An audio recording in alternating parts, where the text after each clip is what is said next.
Osmania university Telugu శాఖ ఆధ్వర్యంలో రెండో తెలుగు లిటరరీ కాంగ్రెస్ ను ఘనంగా నిర్వహించారు. అలిశెట్టి రజిత కవిత జిందగీ అందశ్రీ కవిత దునియా వేదిక పేరుతో ఓయూ ఆర్ట్స్ కళాశాల ప్రాంగణంలో సాంస్కృతిక కార్యక్రమాన్ని నిర్వహించారు.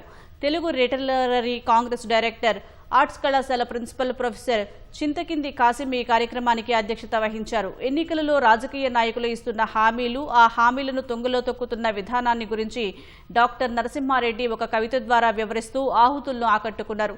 సాహిత్యం అనేది మనిషిని మనిషిగా నిలబెట్టడం కోసం ఉపయోగపడుతుందని భారత విద్యా సంస్థల అధినేత సిహెచ్ వేణుగోపాల్ రెడ్డి అన్నారు.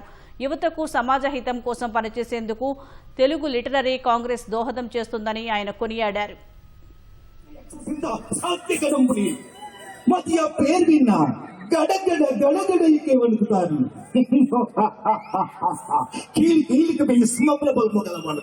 నా పేరు ఇక కీచకుడని జనములు ఇక వాడుకుంటారు. సింహబలుడను సింహములతో ఇక కొట్లాడి బంతులను ఇక గుట్టలను ఇక బంతుల రీతిగా ఇక నాడి సింహములతో ఇక పోరాడినటువంటి వాడిని కనుక నా పేరు సింహబలుడని ఇక పేరు వచ్చారు. ఓహో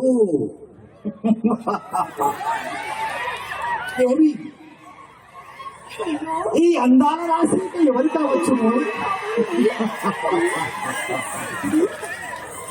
దీని యొక్క కళ్ళు కల్వరేకులు, దీని యొక్క పళ్ళు ఇక మల్లెమగ్గలు, తిరపుష్పము లాంటి యొక్క దీని నాసికము,